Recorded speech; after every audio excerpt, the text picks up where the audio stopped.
В Джейрахском районе Ингушетии прошел международный марафон «Джейрах», приуроченный к Всемирному дню туризма. Более сотни бегунов со всей страны состязались в скорости и выносливости на 3 дистанциях – 10, 21 и 47 километров. Маршрут пролегал по самым туристическим привлекательным тропам Ингушетии. 3 точки старта и масса сюрпризов на финише у главного курорта Арымхи. Микаэль Тенгиев с подробностями. Хорошая разминка перед стартом – залог успешного забега без травм на любой дистанции. Участники международного марафона «Джейрах» готовятся преодолеть 10 километров в окружении величественных гор Ингушетии. Каждый из них хочет скорее вдохнуть полной грудью чистый горный воздух Джейрахского района. Уже мы не первый раз, и нам нравится, умеют подбирать виды, именно красивые виды. А это еще марафон по асфальту, но в горах. Это эксклюзив, наверное. Принять участие в забеге может любой желающий. В числе остальных участников марафона заместитель министра спорта России Андрей Сельский. На курорт Арымхи чиновник приехал отдохнуть и развеяться, а узнав о забеге, просто не смог упустить такую возможность проверить свои силы. Впечатление от гор пока самое общее, да. Я не знаю, как я побегу, это с горы в гору будет, вот это вот интересно. Вот. Впечатляет такая душевная организация. Вот. Мне нравится идея марафона, который проходит по 3 сразу Кавказским республикам. Вот. И со своей стороны мы рады его поддержать и рады, что есть вот такая инициатива. 9 часов утра. Время выдвигаться. На 2 пассажирских «Газелях» участников марафона привозят в горное село Гули. Точка старта – пожарно-спасательная часть. Спортсмены заряжены и готовы бороться за первое место. Старт дан. Впереди марафонцев ждет 10 километров пути вдоль многочисленных памятников архитектуры, ингушских башен. Уже спустя 15 минут после начала забега определились первые фавориты соревнования. Марафонцам сегодня очень повезло с погодой. В такой ясный и солнечный день просто невозможно наблюдать за спортсменами из машины. Правда, ноги быстро забивают из-за асфальтного покрытия. Опытные бегуны советуют дышать глубоко и плавно. Так дыхалки хватит на всю дистанцию. Всего в забеге принимают участие 25 человек. Некоторые из них уже бегуны со стажем и настроены только на победу. Другие же, напротив, следуют девизу «Главное не победа, а участие». И по пути просто наслаждаются красивыми пейзажами. В любом случае, на финише всех встречают аплодисментами и словами поддержки.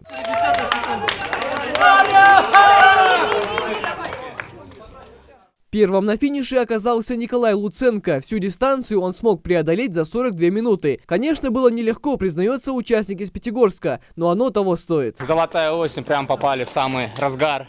Воздух, погода, все получилось. Марафон 10 километров. Как удалось стать первым?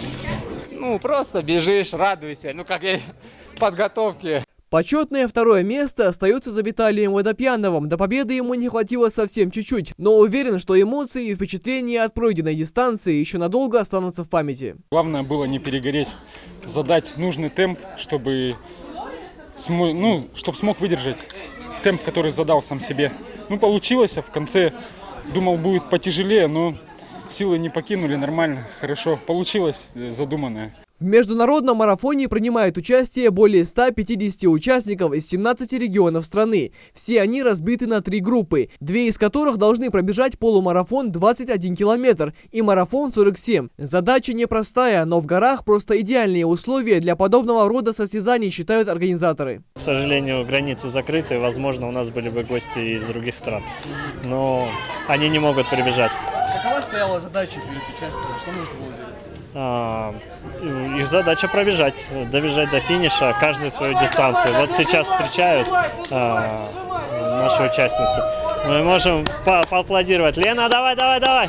Уже во 2-й раз международный марафон проходит в нашей республике при активной поддержке Комитета по туризму Ингушетии. Цель этого спортивного праздника – привлечение внимания спортсменов и туристов со всего мира горной Ингушетии, создание положительного образа республики как места, подходящего для спортивного и других видов туризма. Совместно с Кавказской объединенной территорией, называется это организация, которая совместно с нами проводит этот забег.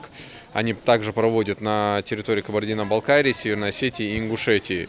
И мы решили, вот с прошлого года у нас 80 участников было, на сегодняшний день это будет 150 участников. В следующем году мы поставили себе задачу 300 участников, чтобы приехали и так сказать, любовались видами и бежали. После того, как все участники финишировали, организаторы приступили к торжественной части. Заместитель председателя правительства Мария Мамлиева поздравила победителей забега и вручила им дипломы. Туризм, он приносит не только приятные, счастливые минуты людям на земле, но и влияет на качество жизни людей. Поэтому еще раз с Днем туризма, и будем развивать туризм не только в стране он развивается у нас, но и в республике. Поэтому мы очень рады, что вы приехали к нам сегодня.